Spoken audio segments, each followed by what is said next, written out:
بسم الله الرحمن الرحيم. اللهم صل وسلم وبارك على سيدنا محمد.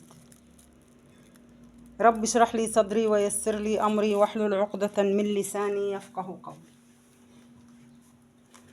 حبايبي الحلوين، هنكمل كلامنا عن صحة المرأة.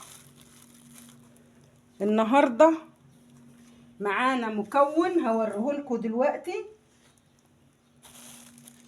وصفة للمرأة.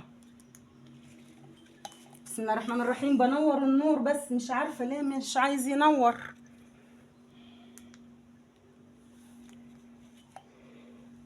طيب خلاص، هعمل ايه بقى؟ النور مش عايز ينور، خلاص نعمل من غيره. لا اله الا الله. الوصفة دي يا جماعة من 4 مكونات. ال4 مكونات دول مهمين جدا للجسم، للقوة وحرق الدهون في الجسم. بصوا بقى، ده اهو بذر الكتان،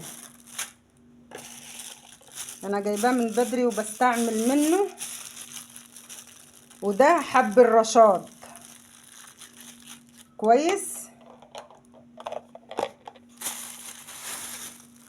وده السمسم.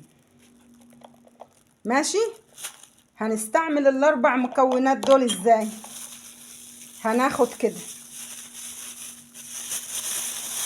ده لتقوية المفاصل وللهشاشة كده. ده ايه؟ معلقة سمسم.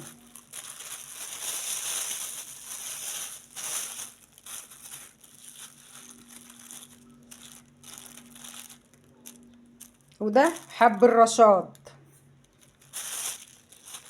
وده بذر الكتان. وده بذر الكتان. بذور الشيا تقريبا خلصت. وبنقلبهم على بعض كده اهم.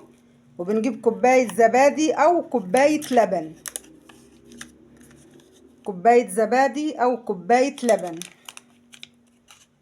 اهي. وبتحطي عليها كده.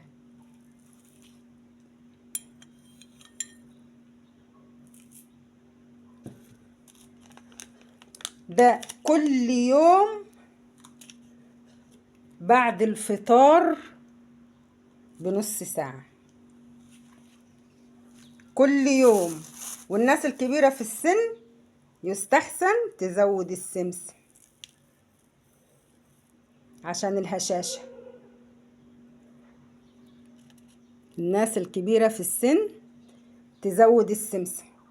وتقلبي دي وتسيبيها شوية، يعني ما تاكليهاش على طول، عشان انا هفضيها في حاجة بعد كده، يعني بس بوريكم. هفضيها في الطبق ده بعد كده.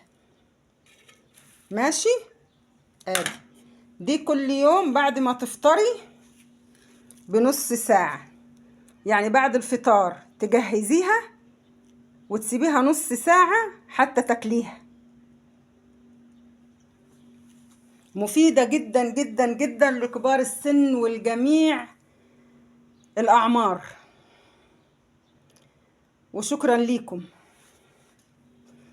مش عايزة اطول الفيديو، والدنيا حر والواحد مش قادر يقف ومش قادر يتكلم. حر حر لا تتخيلوا. ربنا يرحمنا يا رب، ربنا يرحمنا.